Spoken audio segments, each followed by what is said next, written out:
ನಮಸ್ಕಾರ ಸ್ನೇಹಿತರೆ, ಯೇಸುವಿ ಪ್ರಪಂಚಕ್ಕೆ ಸ್ವಾಗತ. ನಾನು ಸುಮಾ. ನೀವೆಲ್ಲ ಹೇಗಿದ್ದೀರಾ? ಚೆನ್ನಾಗಿದ್ದೀರಾ? ನಾನು ಚೆನ್ನಾಗಿದ್ದೀನಿ. ಇವತ್ತು ನಾವು ಇಂಗ್ಲಿಷ್ ಸ್ಪೀಕಿಂಗ್ ಕೋರ್ಸ್ನ ನೆಕ್ಸ್ಟ್ ಲೆಸನ್ ಪ್ರನೌನ್ ಬಗ್ಗೆ ತಿಳ್ಕೊಳ್ಳೋಣ. This is very important in spoken English. ನಾವು ಮಾತಾಡಬೇಕಾದ್ರೆ ಪ್ರನೌನ್ ಬಗ್ಗೆ ನಾವು ತಿಳ್ಕೊಂಡ್ರೆ ತುಂಬ ಹೆಲ್ಪ್ ಆಗುತ್ತೆ. ಸೊ ನೋಡೋಣ ಅದ್ರ ಬಗ್ಗೆ. The word pronoun means it's a helper of A noun R we can say like this: it's a word used in place of noun to avoid repetition. ಅಂದ್ರೆ ಈಗ ನಾನು ಎಕ್ಸಾಂಪಲ್ ಆಮೇಲೆ ಹೇಳ್ತೇನೆ ನೋಡಿ. ಈಗ ಏನು ಅಂತಂದ್ರೆ, ಒಂದು ಪ್ರನೌನ್ ಅಂತಂದ್ರೆ it's a helper of noun, ನೌನ್ಗೆ ಹೆಲ್ಪ್ ಮಾಡುತ್ತೆ. ಇಲ್ಲ ಅಂದ್ರೆ if pronoun is not there means we have to repeat the noun again and again. To avoid the repetition we use pronoun, otherwise it looks very awkward. For example, so, for example, Meena and Sita are friends. Here, Meena and Sita are noun. So, they are friends. ಅವರಿಬ್ರು friends. Meena and Sita go to school together. ಅಂದ್ರೆ ಏನು? What is the meaning of it? Meena ಮತ್ತೆ ಸೀತಾ ಇಬ್ರು ಸ್ಕೂಲ್ಗೆ ಒಟ್ಟಿಗೆ ಹೋಗ್ತಾರೆ. See, again we repeated Meena and Sita's name. Once again, Meena and Sita play together. ಅಂದ್ರೆ ಮೀನಾ ಮತ್ತೆ ಸೀತಾ ಇಬ್ರು ಒಟ್ಟಿಗೆ ಆಟ ಆಡ್ತಾರೆ. So how many times we repeated Meena and Sita's name here? First time we have to use it, okay. Second and third time we repeated, so it's looking very awkward. Instead of this, we can say Meena and Sita are friends. Meena and Sita go. Instead of saying Meena and Sita, we can use they. They go to school together. They means ಅವರು ಸ್ಕೂಲ್ಗೆ ಒಟ್ಟಿಗೆ ಹೋಗ್ತಾರೆ. They play together. Meena and Sita, instead of Meena and Sita, we can say they. See, instead of Meena and Sita, here we can use they. Once again, Meena, instead of Meena and Sita, we use they. See now, Meena and Sita are friends. Instead of Meena and Sita, we use they. They go to school together. And once again, they play together. Now it's good. So now pronoun is a word that helps noun are used in place of noun. So they and they here, that is pronoun. Now let's go to kinds of pronoun. In that, first kind is personal pronoun. Second one is reflexive pronoun. Third one is demonstrative pronoun. Fourth one is interrogative pronoun. Fifth one is relative pronoun. And the next one is indefinite pronoun. These are the kinds of pronoun. Let's go one by one. See, first kind is personal pronoun. Personal pronoun means it's used for persons. So, ಒಬ್ಬ ವ್ಯಕ್ತಿಗಳು ಮಾತಾಡುವಾಗ ಅವ್ರ ಬಗ್ಗೆ ಹೇಳುವಾಗ ನಾವು personal pronoun ಅನ್ನ use ಮಾಡ್ತೀವಿ. How many persons are there? There are 3 person. First person, second person, third person. First person means the person who speak. ಈಗ ಇಲ್ಲಿ ನಾನು ಮಾತಾಡ್ತಾ ಇದ್ದೀನಿ. ಸೊ ನಾನು ಅನ್ನೋದೇ ಫಸ್ಟ್ ಪರ್ಸನ್, ನನಗೆ ನಾನು. ಈಗ ನೀವು ಮಾತಾಡ್ತಾ ಇದ್ರೆ ನಿಮಗೆ ನೀವಾಗ್ತೀರಾ, ಐ ಅನ್ನೋದು. ಒಟ್ನಲ್ಲಿ ಐ, ನಾನು ಅನ್ನೋದು ಫಸ್ಟ್ ಪರ್ಸನ್. ಅದ್ರ ಪ್ಲೂರಲ್ ಫಾರ್ಮ್ ವಿ, ನಾವು. Same like that me, come with me, ನನ್ನ ಜೊತೆ, ನನ್ನ. ಅಥವಾ ಫಾಲೋ ಮೀ, ನನ್ನನ್ನು ಫಾಲೋ ಮಾಡು. ಗಿವ್ ಮೀ ಅಂದಾಗ ನನಗೆ ಅಂತ ಆಗತ್ತೆ. ಸೊ ನನಗೆ, ನನ್ನನ್ನು, ನನ್ನ ಅನ್ನೋದೆಲ್ಲ ಮೀ ಅಲ್ಲಿ ಬರುತ್ತೆ. ಸೇಮ್ ಲೈಕ್ ದಟ್ ಅಸ್, ನಮಗೆ, ಫಾಲೋ ಅಸ್, ನಮ್ಮನ್ನ ಫಾಲೋ ಮಾಡು, ನಮ್ಮನ್ನು ಅಂತ ಬರುತ್ತೆ. ಗಿವ್ ಅಸ್, ನಮಗೆ ಕೊಡು. ನಮಗೆ ಅನ್ನುವ ಅಸ್ ಅನ್ನೋದು we can use it for ನಮಗೆ, ನಮ್ಮನ್ನು. So this all comes at a personal pronoun. Personal pronoun, first person. Second person means the person who is spoken to. ನಾವು ಯಾರ ಜೊತೆ ಮಾತಾಡ್ತಾ ಇದೀವಿ? ಫಸ್ಟ್ ಪರ್ಸನ್ ಈಸ್ ಐ, ಮಾತಾಡ ನಾನು. Second person is the person who is spoken to. For example, I am speaking with you, ನೀನು, ನಿಮ್ ಜೊತೆ, ನೀವು. ಯು ಈಸ್ ನೀನು. ಇನ್ ಇಂಗ್ಲಿಷ್ ಫಾರ್ ನೀವು also you, you and yours, ನಿಂದು, ನಿಮ್ದು ಅನ್ನೋದೇ ಯುವರ್ಸ್ ಅಂತ ಬರುತ್ತೆ. So these all second person. Personal pronoun ಅಲ್ಲಿ second person. Third person, the person spoken of ಅಂದ್ರೆ ನಾವು ಯಾರ ಬಗ್ಗೆ ಮಾತಾಡ್ತೀವಿ. ಫಾರ್ ಎಕ್ಸಾಂಪಲ್ ಹಿ, ಅವನು. ನಾನು ಅನ್ನೋದು ಫಸ್ಟ್ ಪರ್ಸನ್. ನೀನು, ನಿನ್ ಜೊತೆ ಮಾತಾಡ್ತಿದೀವಿ, ನೀನು ಸೆಕೆಂಡ್ ಪರ್ಸನ್. ನಾವು ಅವನ ಬಗ್ಗೆ ಮಾತಾಡ್ತಾ ಇದ್ರೆ he is third person. So he, ಅವನು. ಶಿ, ಅವಳು. ಇಟ್, ಅದು. ದೇ, ಇದೆಲ್ಲದ್ರದ್ದು ಪ್ಲೂರಲ್ ಫಾರ್ಮ್. ದೇ, ಅವರು, ಅವು ಪ್ಲೂರಲ್ ಇದ್ದಾಗ. So same like that. Him ಅಂದ್ರೆ ಅವನಿಗೆ. ಟೆಲ್ ಹಿಮ್, ಅವನಿಗೆ ಹೇಳು. ಫಾಲೋ ಹಿಮ್, ಅವನನ್ನು ಫಾಲೋ ಮಾಡು. His, this belongs to, this is his house. His ಅನ್ನೋದು.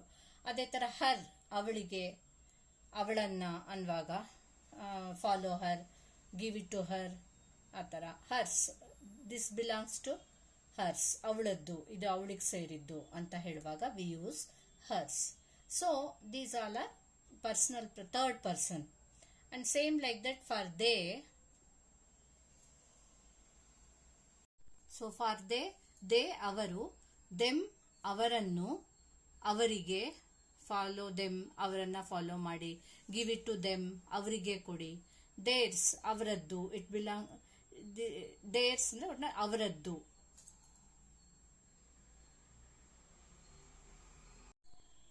Some useful sentences of personal pronoun. First one, I am a girl. ನಾನು ಹುಡುಗಿ. We are girls. ನಾವು ಹುಡುಗಿಯರು. This purse belongs to me. ಈ purse ನನಗೆ ಸೇರಿದ್ದು, ನನಗೆ. This house belongs to me ಅಂದ್ರೆ ನನಗೆ, ಅಸ್ ನಮಗೆ. Same like that. This pen is mine. ಈ ಪೆನ್ನು ನನ್ನದು. India is ours. ಇಂಡಿಯಾ ನಮ್ಮದು. ನಮ್ಮದು, ನನ್ನದು, ನನಗೆ. This all comes under first person. Same like that. You are a boy ಅಂದ್ರೆ ನೀನು ಒಬ್ಬ ಹುಡುಗ. You are boys. ನೀವು ಹುಡುಗರು. You, same. This is your road.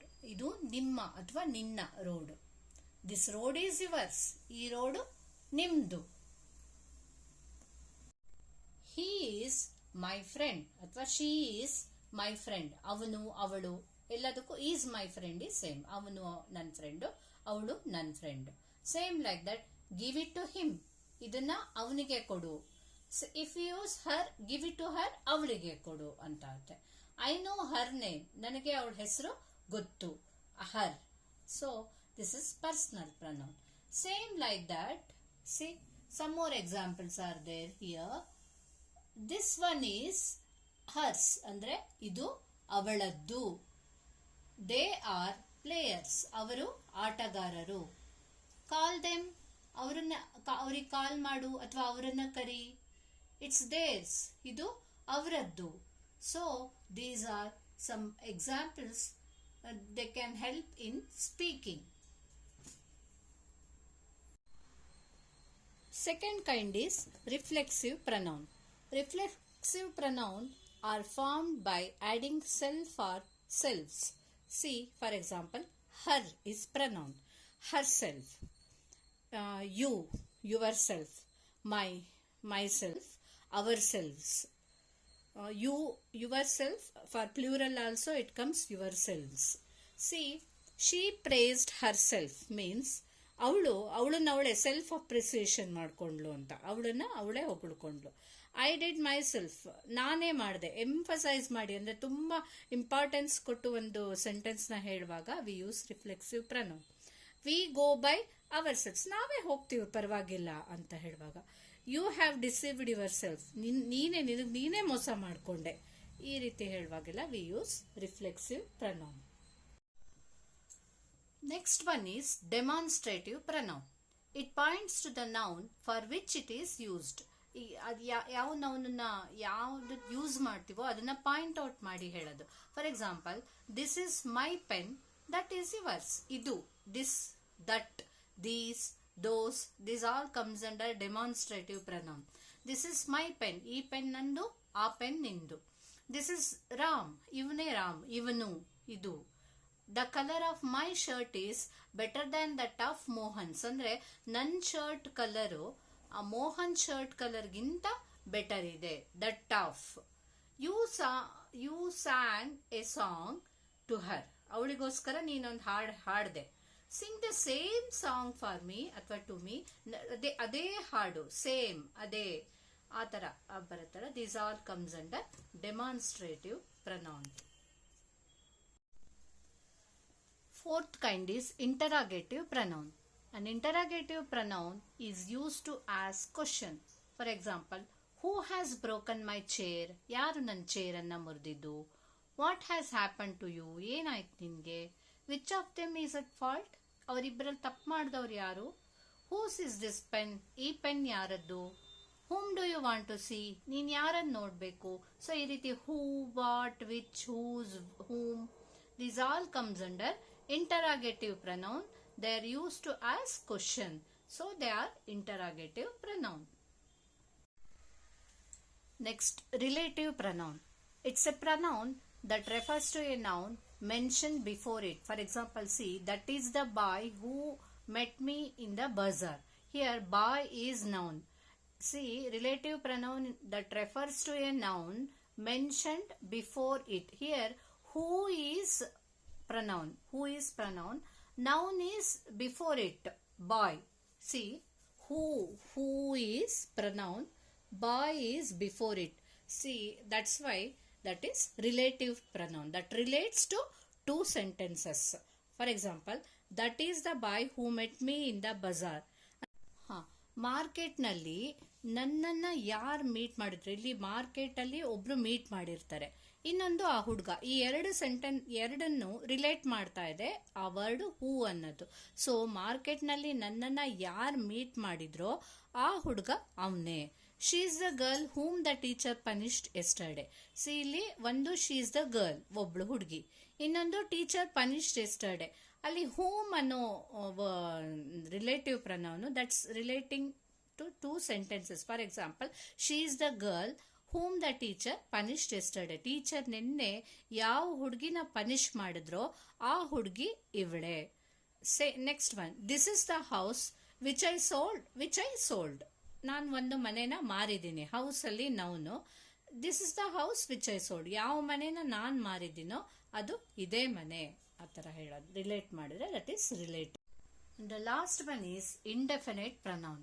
An indefinite pronoun is one that does not refer to any noun definitely. ಯಾವುದನ್ನು definite ಆಗಿ ಹೇಳಲ್ಲ, ಏನೋ ಅನುಮಾನದಲ್ಲಿ. For example, there is someone in the room. ಯಾರು ಅಂತ particularly ಹೇಳಲ್ಲ, ದೇರ್ ಈಸ್ ಸಮ್ ಒನ್, ಯಾರೋ ರೂಮಲ್ಲಿ ಇದ್ದಾರೆ. Same like that. Anybody can do it. ಯಾರು ಅಂತಿಲ್ಲ, ಇದನ್ನು ಯಾರು ಬೇಕಾದರೂ ಮಾಡ್ಬೋದು. Anybody can. Somebody has broken the table. Particularly, they are not mentioning anybody, just they are saying somebody. ಯಾರೋ ಟೇಬಲ್ ಅನ್ನ ಮುರಿದಿದ್ದಾರೆ. Same like that. Some of my friends are coming to see me. ಕೆಲವು ನನ್ನ friends ಅಲ್ಲಿ ಕೆಲವರು ಯಾರೋ ನನ್ನನ್ನು ನೋಡಕ್ಕೆ ಬರ್ತಿದ್ದಾರೆ. Is there any milk in the jug? ಜಗ್ಗಲ್ಲಿ ಏನಾದ್ರೂ ಸ್ವಲ್ಪ ಮಿಲ್ಕ್ ಇದೆಯಾ ಆ ತರ. So anybody, somebody, someone, some, these all words comes under indefinite pronoun because they are using indefinitely. So this is just about pronoun and its kind. This is very helpful for spoken English. So please don't forget to watch the full video, and if you like this video, please like it, share it, comment on it, and subscribe to my channel. Thank you.